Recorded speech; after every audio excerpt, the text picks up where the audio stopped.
I know it feels a little weird at first to be all touchy, feely at the gym, but I promise you it can be very, very helpful. Hey guys, my name is Brianna. I'm a nutrition coach, a personal trainer, and a bodybuilder. In today's video, I'm going to give you my top 3 tips for maximizing muscle development. Now, a quick backstory for those of you who do not know me. I compete in the bodybuilding wellness category. A big part of my training is dedicated to growing my lower body. I have spent the last couple of years learning more about glute training. Now let's start with tip number 1, the importance of mind to muscle connection. So once you start exercising a muscle group, whatever that muscle group is, in today's video, it happens to be your glutes, it is really important to focus and actively think about the muscle group that you're exercising. You want to seek the feeling of your muscles stretching out and contracting and move your body or the weight that you're using at a consistent pace throughout your entire set. The mind-to-muscle connection helps you establish a better muscle recruitment, but this can be applied to every single muscle group you are exercising. This mind-to-muscle connection can take even years to develop. It's not an easy thing, it's not an easy feeling to identify at first, and it's also not an easy feeling to maintain during longer periods of time. So actually keeping that mind-to-muscle connection during long sets, for example 15 or more reps, is kind of challenging. You start determined, you start your set very focused, but as your muscles start getting more tired, the temptation to rush through the reps and just mindlessly move is really strong. This is when I like telling my clients and also reminding myself when I am doing my own training that you should really just torture the muscle in those 30 to 90 seconds you are working on it. Once you're able to identify the mind-to-muscle connection, you are also going to find a difference between the way that one side feels and the other side feels. Now, it's different from person to person, but for me, for example, I tend to find it easier to create a connection and focus on my left side as opposed to my right side. Now, this is the way that I normally approach my glute training. I start with some light banded or bodyweight work. I set up for my exercise and I move at a consistent pace as much as possible throughout my entire set as I'm focusing on the muscle that I'm actually working on. I try to picture the movement, the muscle, the exercise in my head first and then make it happen, or I picture it as I am moving.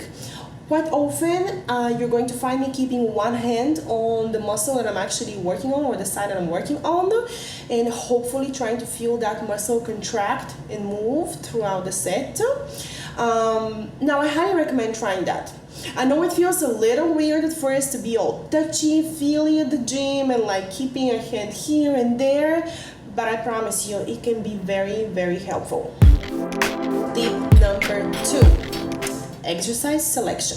For maximum glute development, your training cycle should include anywhere between 2 to 5 glute-specific exercises.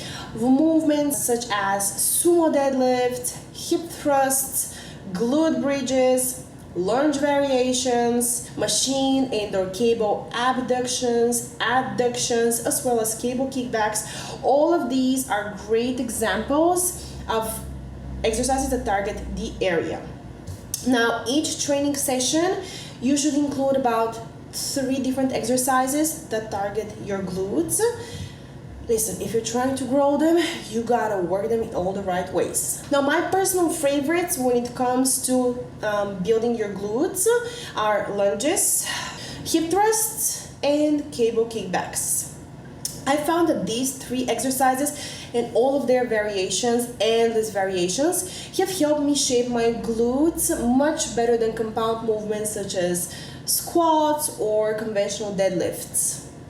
Now, there are so many variations, like I said, endless variations of all of these exercises. You can include 1 variation per exercise per training cycle, and then switch it up for the next training cycle. So for example, in your first training cycle, you could focus on curtsy lunges, barbell hip thrusts, and straight leg kickbacks. On the next training cycle, you could switch it up to deficit reverse lunges, single leg B stance hip thrusts, and toes in kickbacks. Those are just some examples of what you could be doing in different training cycles to focus on growing and developing your glutes. If you enjoy content like this, please make sure to hit the subscribe button. Tip number 3, training frequency. You want to train your glute 2 to 3 times per week. It is very important for their development. One time just isn't enough. Now, if you've never trained your glutes at such frequency before, I would definitely recommend starting on the lower end. So definitely start with a couple of sessions a week, and then increase to 3 sessions. Now, do the following. Write down the 3 exercises that you choose to focus on for the next 4 to 6 weeks. Then decide on a set and a rep scheme. Let's say 3 sets of 10 reps, 4 sets of 12 reps, whatever it is. Then get to the gym, get to work, stay consistent. Now, once you start your training, make a mental note of how long it takes you to recover from your sessions.